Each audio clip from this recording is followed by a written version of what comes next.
এই ভিডিওটার থাম্বনেইল বা আপনারা ক্যাপশন দেখে অলরেডি বুঝে নিয়েছেন ভিডিওটা কি নিয়ে হবে। আমি আপনাকে আজকে 5টা ট্রিক শেয়ার করব বা 5টা প্রো টিপ দিব, যেটা আপনি যদি অ্যাপ্লাই করেন আমি আপনাকে গ্যারান্টি দিচ্ছি আপনি নটরডেম হলি ক্রস ক্র্যাক করতে পারবেন। এবং আমি এটাও গ্যারান্টি দিচ্ছি যদি এই 5টা জিনিসের মধ্যে অ্যাটলিস্ট বেসিক 3টা জিনিস যদি আপনি 9-10-এ কভার না করেন, তাহলে আপনি পরবর্তীতে নটরডেম হলি ক্রস পরীক্ষার আগে যে 1.5 থেকে 2 মাস পাওয়া যায় সেই 2 মাসে আপনি পড়েও চান্স পাবেন না। আমি আপনাকে লিখে দিতে পারবো। আর প্রশ্ন হচ্ছে 5টা ট্রিক কি? আসেন একটা একটা করে ব্যাখ্যা দিই। প্রথমত, কোয়েশ্চেন ব্যাংক। যে কোনো কম্পিটিটিভ এক্সামে একটা কোয়েশ্চেন ব্যাংক ম্যানেজ করা খুব ইম্পর্টেন্ট। যেমন আমাদের একটা প্রশ্ন ব্যাংক আছে, আমরা প্রশ্ন ব্যাংক কোথায় রাখলাম, রেখে আসছি। আচ্ছা ঠিক আছে, যাই হোক। আমাদের একটা প্রশ্ন ব্যাংক আছে, আপনারা অনেক হয়তো সেই প্রশ্ন ব্যাংকের ভিডিওটা বা শর্টসটা বারবারই আমার চ্যানেলে দেখেছেন। সেটা আমারটা হোক, বাজারে আরো অন্যান্য ভালো গাইড কোম্পানি আছে, নেটার খুব নাম করা, এরকম অনেক কোয়েশ্চেন ব্যাংক পাওয়া যায়। যে কোনো একটা কোয়েশ্চেন ব্যাংক আপনাকে নিতে হবে। কোয়েশ্চেন ব্যাংকটা নেওয়ার মূল উদ্দেশ্য, আমার অলরেডি যারা এসএসসি 25 ব্যাচ 26 ব্যাচের অনেক স্টুডেন্ট তারা কোয়েশ্চেন ব্যাংকটা নিয়েছে এবং তারা ফার্স্ট থেকেই পড়ছে একটাই কারণে, আপনি যখন একটা চ্যাপ্টার পড়ে চ্যাপ্টারের সাথে সাথেই ওইটা রিলেটেড হচ্ছে কোয়েশ্চেনগুলো একবার দেখে ফেলবেন, আপনি বুঝে ফেলবেন যে আচ্ছা ঠিক আছে এই চ্যাপ্টার থেকে আমার এই জিনিসগুলো ইম্পর্টেন্স দিয়ে পড়তে হয়। কোয়েশ্চেন ব্যাংক এনালিসিস করলে আপনি একটা ভালো আইডিয়া পাবে যে নটরডেমে কিরকম ট্রিকি কোয়েশ্চেন আসে। যেমন নটরডেম হলি ক্রসে একটা অন্যতম বড় সমস্যা হচ্ছে ইংলিশে গ্রামার থেকে অনেক বেসিক কোয়েশ্চেন আসে। যেমন এখন আমি যে কোর্সটা পড়াচ্ছি আমাদের এনডিসি হলি ক্রসে, আমরা চেষ্টা করছি আমাদের ব্যাচের স্টুডেন্টদেরকে ইংলিশে প্রফিশিয়েন্ট বানাতে, বাট আমরা নিজেরাও জানি এবং আমি সেটা ওদেরকে সেদিন বলেছিও যে দেখো আমি যতই চেষ্টা করি, তুমি যদি ইংলিশে নিজের থেকে ভালো না হও আগের থেকে, it's gonna be really tough for me to teach you something, because ইংরেজি একদিনে শেখার জিনিস না। আমি তোমাকে একদিনে ইংলিশ শিখাই ফেলতে পারবো না। এবং এই জিনিসটা আমি বেশ অকপটে ওদেরকে জানিয়েছি এবং এই বিষয়টা আপনাদের সাথেও হবে। ইংলিশ গ্রামারের বেসিক আপনাকে আগে থেকে জানতে হবে। যে কথাটা আমি আপনাকে বললাম এটাই আপনারা হচ্ছে যে তখন ওই গাইড বইগুলো পড়লে, গাইড বইতে মেইনলি হচ্ছে আপনি কোয়েশ্চেন ব্যাংক পার্টটুকু পড়লে বুঝে ফেলবেন যে আচ্ছা ঠিক আছে ইংলিশে কোন কোন পার্টগুলো আসে।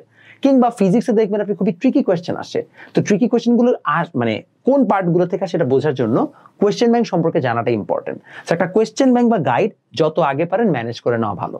আমার কোয়েশ্চেন ব্যাংক যেমন আছে অন্যান্য জায়গাটা আছে, আপনি যে কোনো একটা কালেক্ট করে নিলেই আপনাদের জন্য ডান। ঠিক আছে, প্রথম জিনিস। Secondly, prioritise. আমাদের প্রায়োরিটাইজিং শব্দটার অর্থ হচ্ছে যেমন নটরডেম হলি ক্রসে কোন চ্যাপ্টার থেকে প্রশ্ন বেশি বেশি আসে সেই জিনিসটা জানা খুবই ইম্পর্টেন্ট। যেমন আমি যদি আপনাকে ম্যাথের এক্সাম্পল দিই, আপনাদের অনেকে, আমি এটা ইনফ্যাক্ট বিভিন্ন প্ল্যাটফর্ম এখন হচ্ছে যে ফ্রি ক্লাস চালাচ্ছে, আমি বিভিন্ন প্ল্যাটফর্মে ফ্রি ক্লাসগুলো দেখছেন এবং আমার খুব মজা লাগছে। যেমন সেদিন দেখলাম এক জায়গায় আইসিটির উপর ফ্রি ক্লাস না হচ্ছে, অথচ গত বছর নটরডেমের আইসিটি মানে নটরডেম হলি ক্রস কোনোটাতে আইসিটি আসে নাই। তো আইসিটি যে এবার আসবে তার কোনো গ্যারান্টি নাই, বিকজ গত বছর সার্কুলার থেকে এটা বাদ দিয়ে দেওয়া হয়েছে। গত বছর এবং তার আগের বছরও জেনারেল ম্যাথ থেকে কোনো প্রশ্ন আসার কথা না, বিকজ জেনারেল ম্যাথ হচ্ছে সার্কুলারে নাই। অনেকে দাবি করতে পারে যে ভাই জেনারেল ম্যাথ থেকে তো তাও প্রশ্ন আসতেছে।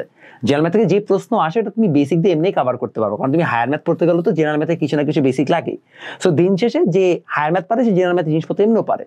সাধারণ জ্ঞান দেখে অনেকে হচ্ছে যে ধুমায় পড়া শুরু করতেছে, অথচ সাধারণ জ্ঞান থেকে বিগত বছরগুলোতে আসবে এটা সার্কুলারে লেখা ছিল। এবং এই জিনিসটাই সমস্যা, কি আসবে এটাই অনেকে জানে না। এই যে আইসিটির উপরে ফ্রি ক্লাস করছে 2 ঘন্টা 1.5 ঘন্টা ধরে, দরকার ছিল না তো, বিকজ আসলে তার আলাদা কথা। যেমন আমরাও বলে রেখেছি আমাদের কোর্সে যে যদি আমাদের সার্কুলারে আসে তাহলে আমরা ক্লাস দিব, না আসলে খামাখামার এটা নিয়ে মারামারি করার কোনো দরকার নেই, আছে নাই। তো এই যে জিনিসগুলো যে আসলে কোনটা আসবে কোনটা আসবে না এটা অনেকে জানে না, প্লাস একই সাথে কোন চ্যাপ্টার থেকে আসবে এটা অনেকে জানে না। যেমন হায়ার ম্যাথ যখন আমি দেখেছি আমাদের কোয়েশ্চেন ব্যাংকে খেয়াল করে দেখেছি 5 নাম্বার 6 নাম্বার চ্যাপ্টার থেকে কিছুই আসে না, একটা একটা করে প্রশ্ন আসছে। এবং একটা প্রশ্ন যেটা আসছে 6 নাম্বার চ্যাপ্টারের অসমতা থেকে, সেটা আবার একটা কঠিন প্রশ্ন আসছে। এটা একটা মজার জিনিস, 6 নাম্বারের চ্যাপ্টারের প্রশ্নটা কিন্তু যথেষ্ট টেকফুল একটা কোয়েশ্চেন। সো এই যে কোন পার্ট থেকে কোয়েশ্চেন আসছে সেগুলো জানা দরকার। যদি তোমাকে বলি হায়ার ম্যাথে কোন পার্ট থেকে প্রতি বছর একটা করে প্রশ্ন আসছে, সেটা হচ্ছে সাধারণত ফাংশনের পার্টটা। ফাংশনে দেখা যাচ্ছে প্রত্যেক বছরই একটা কঠিন কোয়েশ্চেন দিয়ে দিচ্ছে, ডোমেইন রেঞ্জ নির্ণয় থেকে ভালো একটা টাফ কোয়েশ্চেন বা কনসেপচুয়াল কোয়েশ্চেন দিচ্ছে, কিংবা কিছু কিছু জায়গায় সংজ্ঞা লিখতে দিচ্ছে। তো এই যে তুমি যদি জিনিসগুলো আগের থেকে জানো যে আচ্ছা ঠিক আছে আমাকে এই চ্যাপ্টারটাকে প্রায়োরিটাইজ করতে হবে, জ্যামিতি পার্ট থেকে কম কোয়েশ্চেন আসে, আমার এটা নিয়ে বেশি মাথা ঘামাইতে হবে না, বাট এই চ্যাপ্টারে আমার এক্সট্রা জিনিসপত্র পড়ে রাখতে হবে বা আরো বেসিক ভালো করে পড়ে রাখতে হবে, তাহলে তুমি প্রায়োরিটাইজিংটা আগে থেকে করতে পারবা। If you know which chapters to prioritise early, then তুমি এটাতে সময় দেওয়ার বেশি সুযোগ পাবা। তাহলে তোমার অন্যতম আরেকটা কাজ হবে প্রায়োরিটাইজিং করা, এবং এই জিনিসটা তুমি যদি 9-10 থেকেই করতে পারো তাহলে তোমার জন্য পরবর্তী জার্নি সহজ হবে। নাম্বার 3, বেসিক ক্লিয়ার করা।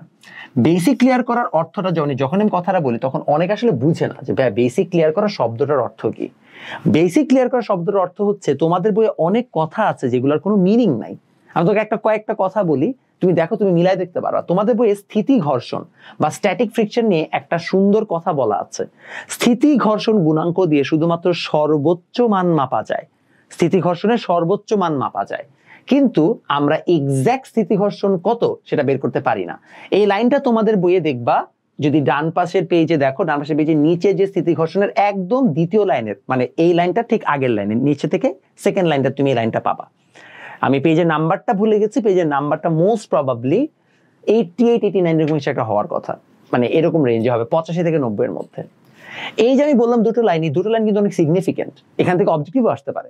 কারণ কি, সাধারণত যে বললাম সর্বোচ্চ মান মাপা যায়, এটাকে আমরা বলি সীমান্তিক মান। তোমাদের বইয়ে দেখো ফর্মুলা দেওয়া আছে, তোমাদের বইয়ে তো ফর্মুলা এটা দেওয়া, এটা তো অবশ্য ভুল formula. Actual formula would be হচ্ছে যে Fs = μf × r। এই ফর্মুলাতে তুমি যে Fs টা পাবা সেটা হচ্ছে সীমান্তিক মান বা টার্মিনাল ভ্যালু। এটা কিন্তু তোমার যে কোনো মুহূর্তে স্থিতি ঘর্ষণ না, বিকজ যে কোনো মুহূর্তে স্থিতি ঘর্ষণ ডিপেন্ড করে প্রযুক্ত বলের উপরে। এই যে আমি কথাটা বললাম, এই কথাটা আমি আমার একাডেমিক ব্যাচে খুব ডিটেইলে পড়াইছি, কারণ একাডেমিক ব্যাচে আমি এটা বুঝাইতে যে ওদেরকে একটা গ্রাফও পড়াই, এই যে এই গ্রাফটা। আমি প্রিটি শিওর তোমার প্রযুক্ত বল ভার্সেস ঘর্ষণ বলের এই গ্রাফটা মেজরিটি পড়ো নাই, আমার একাডেমিকে বাচ্চাদের আমি পড়াইছি। এই যে আমি বললাম যে একটা বেসিক একটা এক্সাম্পল দিলাম, এখন এই লাইনটা থেকে যদি প্রশ্ন আসে তুমি কিন্তু বুঝবা না, তুমি কিন্তু ঠিকই দাগায় দিয়ে চলে আসবা। তারপরে সরল ছন্দিত স্পন্দনের গতিপথ হচ্ছে সরল রৈখিক। এই লাইনটা এক্সপ্লেইন করার জন্য আমি লিটারেলি চ্যাপ্টার 7 পড়ানোর সময় 20 মিনিট ধরে আমি এক্সট্রা মানে আমাকে পড়াইতে হয়েছে জাস্ট এই লাইনটাকে এক্সপ্লেইন করার জন্য। নরডেমে ঠিকই প্রশ্ন আসে 24 সালে, এবং মেজরিটি দাগায় দিয়ে আসছে কি বক্রাকার বা বৃত্তাকার বা উপবৃত্তাকার বা প্যারাবোলিক, পরাবৃত্তাকার এটসেট্রা। কারণ এটা বেসিক সবাই বুঝে না। সো বেসিকের আইডিয়াটা হচ্ছে বইয়ের বিভিন্ন যে লাইন আছে সেগুলোর ইনডেপথ অর্থ বোঝা, আর সহজ ভাষা হচ্ছে আন্ডারস্ট্যান্ডিং ওয়াই। বেসিক ক্লিয়ার কেমনে করবো? হ্যাঁ, বেসিক ক্লিয়ার করার জন্য you have to resources to be honest. One, তুমি বাজার থেকে ভালো কোনো একটা বই কেনো। আনফর্চুনেটলি আমাদের বাজারে বা যে কোনো জায়গায় অনেক বেশি পাওয়া যায় হচ্ছে যে question bank, board question solve, উমুক কোয়েশ্চেন সলভ, এমসিকিউ ব্যাংক। আমাদের খালি প্রশ্ন পাওয়া যায়, থিওরির বেসিসে আমাদের খুব একটা বইটই আমি বাজারে পাই নাই। এবং অনেস্টলি আমি এইটার জন্যই হচ্ছে যে পরবর্তীতে আমাদের বিভিন্ন ধরনের বইয়ের সিরিজগুলোকে বের করেছিলাম। যেমন one of the most famous বই হচ্ছে আমার এসএসসি ফিজিক্স কনসেপ্ট বুক, এটা নতুন এডিশন আসছে। তারপরে এসএসসি আইসিডি কোয়েশ্চেন ব্যাংক, এটা তো একটা কোয়েশ্চেন ব্যাংকই। কেমিস্ট্রি এবং বায়োলজির হচ্ছে এরকম আমাদের আলাদা আলাদা কি আছে কনসেপ্ট বুক আছে, যেটার মধ্যে সকল কোয়েশ্চেন ব্যাংক প্লাস যেটা মেইনলি দরকার সেটা হচ্ছে যে থিওরিটাকে আমরা ব্যাখ্যা করেছি। ইভেন অঙ্ক টঙ্ক পদার্থ আমাদের ফিজিক্সে, ওটা তো আমরা থিওরিকে ব্যাখ্যা করেছি। এবং ইনশাল্লাহ নেক্সট বছর আমার প্ল্যান আছে জেনারেল ম্যাথ, হায়ার ম্যাথটাকে নিয়ে আসার। তো এই বইগুলোর মতো আমি বলছি না এই বইগুলাই নিতে হবে, আমি আপনাকে এক্সাম্পল দিচ্ছি যে এরকম থিওরির উপরে এক্সপ্লেইন করার জন্য বা থিওরিকে প্রায়োরিটাইজ করার জন্য বিভিন্ন বই দরকার ছিল। সেই বইগুলো অনেক জায়গায় মিসিং। আপনারা চাইলে বিভিন্ন বই সংগ্রহ করে নিতে পারেন, হয়তো বাজারে আরো বই আছে, আমার চোখে পড়ে নাই। আমার চোখে পড়ে না দেখে আমি নিজে একটা বানানোর চেষ্টা করেছি। আরেকটা জিনিস আছে, সেটা হচ্ছে আপনি কোন ভালো টিচারের কাছে পড়েন। এখন আপনাদের কাছে অনেক অপশন, অনলাইন অফলাইন সব জায়গায়। এবং ভালো জিনিস হচ্ছে অনলাইনে যে সকল কোর্সেস গুলো বের হচ্ছে, আমি অনেকের ক্লাসেসই দেখেছি, বা অনেকে আমার ছোট ভাই তারা ক্লাস নেয় বা বড় ভাই ক্লাস নেয়, তো তারা মোটামুটি দেখছি যে কভার করার চেষ্টা করছে। অনলাইন অফলাইন যেখানেই পড়েন চেষ্টা করেন এমন একজন টিচারের কাছে পড়তে যে আপনাকে শুধুমাত্র বই না পড়িয়ে বইয়ের বাইরে নলেজটুকু দেওয়ার চেষ্টা করে, বইয়ের এক্সট্রা জ্ঞানগুলো তোমাকে দেওয়ার চেষ্টা করে। আমি তোমাকে একটা অনেস্ট এক্সাম্পল দিই। আমি মিরপুর 2 এবং 10 নম্বর, আমি 2 জায়গায় অফলাইন ব্যাচ পড়াই। মিরপুর 2 যেখানে আমি মণিপুর স্কুলের অপোজিটে পড়াই, ওই জায়গায় আমার অফলাইন ব্যাচের যে স্টুডেন্টরা আছে তাদেরকে আমি একটা খুব সিম্পল কথা বলে রাখি, মানে আমি গার্ডিয়ান থেকে বলে রাখি যে যদি আপনি চান আপনার বাচ্চা স্কুলে ভালো করবে তাহলে আপনি আমার কাছে না দিলেও হবে, আপনি অন্য যে কোনো টিচারের কাছেই পড়াইতে পারেন। বাট আপনি যদি চান যে আপনার বাচ্চা এখন থেকে বেসিক ক্লিয়ার করুক যেন সে একদিন বুয়েট মেডিকেল ক্র্যাক করতে পারে, দেন আমি আপনার সাথে একটা চেষ্টা চালাবো। আমি গ্যারান্টি দিতে পারতেছি না যে আপনার বাচ্চা আসলেই পারবে, বাট আমি অ্যাটলিস্ট চেষ্টা করবো যেন সে শিখতে পারে। এবং এই চেষ্টার হিসেবেই আমি ওদের, যেমন আজকে একটা এক্সাম নিয়েছি ম্যাথের উপরে ওদের, আমি যখন ওদের ম্যাথের এক্সামটা নিই, ফিজিক্সের ম্যাথগুলো, আমি কিন্তু সেখানে হচ্ছে বুয়েটের স্টাইল এক্সামটা নিই, যে বইয়ে যেরকম হচ্ছে একটা কোয়েশ্চেন থাকে, তারপরে একটু ছোট গ্যাপ থাকে, ওই ছোট জায়গার মধ্যে কোয়েশ্চেন অ্যান্সার করতে হয়। আমি দেখে অবাক যে আমার ক্লাস 9-এর বাচ্চারা লিটারেলি হচ্ছে একটা পেজকে, এই যে একটা পেজ মনে করেন, এখানে 3টা কোয়েশ্চেন দিয়েছি আমি, এই পেজকে ওরা লিটারালি এরকম কলাম করে ভাগ করে, যেটা আমরা বুয়েটে অ্যাডমিশন সিস্টেম টেস্টের সময় আমরা যেভাবে করতাম, কলাম করে ভাগ করে এক্স্যাক্টলি কিভাবে শর্টকাটে ম্যাথ করতে হয় সেটা ওরা সামহাও শিখে ফেলছে। ওদেরকে প্র্যাকটিস করায় করে আমি সামহাও এটা অ্যাটেন্ড করে ফেলছি, আমার দেখে খুবই ভালো লাগছে, এই জন্য শেয়ার করলাম।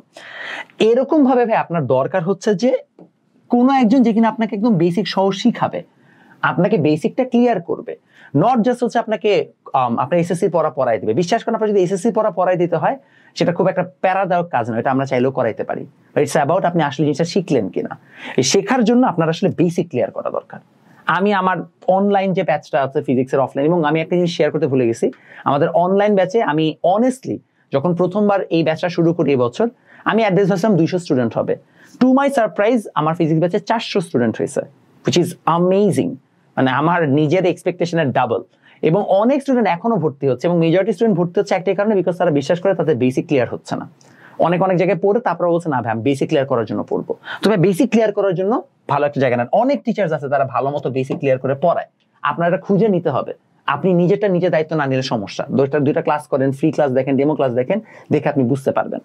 দেন পেস, স্পিড এনশিওর করতে হয়। এই যে আমি বললাম না একটু আগে যে আমি বুয়েট স্টাইলে পরীক্ষা নিই, এটার কারণ হচ্ছে স্পিড এনশিওর করা। আমি যখন আমার নটরডেম হলি ক্রসের কোর্সগুলোতে হচ্ছে এক্সাম নিচ্ছি, উইকলি এক্সামে আমি ওদের টাইম অনেক কম দিচ্ছি কম্পেয়ার টু দি এক্সাম মানে কোয়েশ্চেন অ্যামাউন্ট। এটার একটাই সিঙ্গেল কারণ, ওদেরকে এটা মাথায় ঢুকানো যাবে তোমাকে এত কম সময়ের মধ্যে পরীক্ষাটা দিতে হবে, না দিতে পারলে সমস্যা। সো আপনাকে পরীক্ষাটা দিতে হবে খুবই খুবই খুবই খুবই কম টাইমের মধ্যে, এবং এই জন্য প্রথম থেকে তাড়াতাড়ি ম্যাথ করতে পারার অ্যাবিলিটি গ্রো করতে হবে। সো আপনি একটা ম্যাথ পারলেই হবে না। 9-10-এ যখন আপনি একাডেমিক লাইফে আছেন, চেষ্টা করেন এখন থেকে দ্রুত ম্যাথ করার সিস্টেমটাকে অ্যাবজর্ব করতে। যত দ্রুত ম্যাথ করতে পারবেন তত আপনি আগাবেন। কারণ নটরডেমে মেজরিটি মানুষজন এই কারণে ধরা খায় না যে তারা পারে না, এই কারণে ধরা খায় যে তারা এসএসসি লেভেলের জিনিসপত্র আইদার ভুলে গেছে, অথবা তারা তাড়াতাড়ি হচ্ছে ম্যাথটা সলভ করতে পারে নাই। এই জিনিসটা আপনাকে এনশিওর করতে হবে, করতে পারলে আপনার কিন্তু কেল্লাফতে। আর last but not the least, that is, এটা হচ্ছে আপনাদের সবচেয়ে বড় সিক্রেট ভাই, এসএসসির পড়াটাকে ঠিক মতো পড়া। আপনি বলবেন ভাই কি বলেন না বলেন, এটা কোনো কিছু হইলো? ভাই এটা আসলে ইম্পর্টেন্ট জিনিস। কারণ এসএসসির যে টাইমটা ছিল, যে 25 ব্যাচের এসএসসি পরীক্ষা হইলো, ওই সময় আমার অনেকের সাথে না কথা হয়েছিল অনলাইনে। আমার এক ভাই, আমি নাম বলছি না, ভাই আমাকে বলছিলাম আমি চল আমরা কিছু ওয়ান শট ক্লাস নামে এসএসসি। আমাকে বলার পর আমি বলছি ভাই এসএসসি ওয়ান শট ক্লাস কেন লাগবে? মানে ওরা 25 ব্যাচের স্টুডেন্ট তো অনেক সময় পাইছে, ওভারঅল তো ওরা মোটামুটি ভালো পড়াশোনাও পারে, তো ওদের তো ওয়ান শট ক্লাস লাগার কথা না, ওরা ওয়ান শট ক্লাস দিয়ে করবে কি? অ্যান্ড ওই ভাই তখন বলছিল যে না, অনেক স্টুডেন্ট আছে যাতে ওয়ান শট ক্লাস লাগবে। পরবর্তীতে আমি দেখলাম যে ওই সময় বিভিন্ন প্ল্যাটফর্ম সবাই ওয়ান শট ক্লাস ধুমায় দিচ্ছে, এবং সেগুলো প্রচুর ভিউ। তখন আমার মাথায় খেললো যে ও না, আসলে আমি রং ছিলাম। There is a huge amount of student যারা এসএসসি পরীক্ষার 1 দিন আগে, 5 দিন আগে, পরীক্ষার দিন সকালেও ক্লাস দেখে, সাজেশনস দেখে, বিকজ তারা এখনো পর্যন্ত অনেক চ্যাপ্টার পড়েই নাই। এরকম স্টুডেন্টের সংখ্যা আমি ভাবছিলাম অনেক কম, টু মাই সারপ্রাইজ এটা অনেক বেশি। এবং এইটাই হচ্ছে যে সবচেয়ে বড় চ্যালেঞ্জ, যে মেজরিটি মানুষ এসএসসি ঠিক মতো পড়ে না। আপনি যদি এসএসসির পড়া ঠিক মতো পড়েন, আপনি নটরডেম হলি ক্রস এমনিই ক্র্যাক করবেন। আপনাকে এই যে 4টা পয়েন্ট বললাম, এই 4টা পয়েন্ট আপনার পড়া দরকারও নেই। দরকার নেই বেসিক বোঝার, দরকার নেই কোয়েশ্চেন ব্যাংক কেনার, দরকার নেই প্রায়োরিটাইজ করার, দরকার নেই আপনার অনেক তাড়াতাড়ি ম্যাথ করার। আপনি জাস্ট এসএসসিটাও ঠিক মতো পড়েন, আপনি স্টিল বাংলাদেশে 90% স্টুডেন্ট থেকে আগায় থাকবেন, জাস্ট এসএসসির পড়াটা ঠিক মতো পড়তে পারলে। বাট এটাই মেজরিটি পারে না। আপনাকে একটু চেষ্টা করতে হবে এই মেজরিটি থেকে বের হয়ে যেন আপনি মাইনরিটি হইতে পারেন, এবং আপনি ফাইনালি হচ্ছে এসএসসির পড়াটাকে ঠিক মতো কমপ্লিট করতে পারেন। করতে পারলেই আপনি কিন্তু অনেকখানি আগায় যাবেন। এই 5টা ট্রিক আপনি আজকে থেকে আপনার একাডেমিক লাইফে অ্যাপ্লাই করেন, আই ক্যান গ্যারান্টি ইউ যে আপনার লাইফে একটা ড্রাস্টিক চেঞ্জ চলে আসবে। বারবার বলছি, নটরডেম হলি ক্রসে সাধারণত কেউ 3 মাসে পরে চান্স পায় না, এবং এই কথাটাই বিভিন্ন প্ল্যাটফর্মে বারবার প্রচার করে, আমরাও এই কথাটাই বলি। তাহলে ভাই আপনি কোর্স কেন করার নটরডেম হলি ক্রসে? যেমন আমার এখন রানিং কোর্সে প্রায় 200 স্টুডেন্ট আছে, আমি কেন পড়াচ্ছি? এটার কারণ হচ্ছে এই রানিং স্টুডেন্টদের মধ্যে 50% স্টুডেন্ট আছে যারা হুজুকে ভর্তি হয়েছে, আব্বা আম্মু বলছে ভর্তি হয়েছে, আর 50% স্টুডেন্ট আছে যারা আসলেই হচ্ছে যে ভালো স্টুডেন্ট। নটরডেম হলি ক্রসে কম্পিটিশনটা ভালোর মধ্যে ভালো, নট হচ্ছে যে সবার মধ্যে ভালোকে, ভালোর মধ্যে ভালোকে, বেস্ট অফ দ্য বেস্ট, এটাই বের করে আনা হয়। ওইখানে কম্পিটিশনটা এই জন্য ইন্টেন্স হয়। এই জন্য অনেক সময় হচ্ছে যে আপনারা কোচিং করেন এটসেট্রা। বাট এই ভালোর মধ্যে ভালো হওয়া মানে কি? আপনাকে তো ভালো অ্যাটলিস্ট হইতে হবে, সেটা তো হবে না আপনি 2 বছর পড়াশোনা করে। আপনি খারাপ থাকলে তো আর এই ভালোর মধ্যে ভালোর কম্পিটিশনে যেতে পারছেন না, ফার্স্টেই তো আপনি আউট, হিটেই বাদ, মেইন কম্পিটিশন যাবেন কি? বুঝতে পেরেছেন? সো 9-10-এ আপনারা এখনো ছোট মানুষ আছেন, সময় আছে, উর্বর ব্রেইন আছে, ভালো কিছু টার্গেট করলে ভাই এখন থেকে ঠিক মতো কয়েকটা জিনিস অ্যাপ্লাই করেন, পড়ার সময় বাড়ান, চেষ্টা করেন হচ্ছে যে জিনিসগুলোকে ভালো করে বুঝার, জাস্ট পরের পরীক্ষায় ভালো করবে এই টেন্ডেন্সি থেকে বের হয়ে এসে শেখার চেষ্টা করেন, দেখবেন ইনশাআল্লাহ আপনারা সবাই ভালো করছেন। দেখা হবে নেক্সট ভিডিওতে।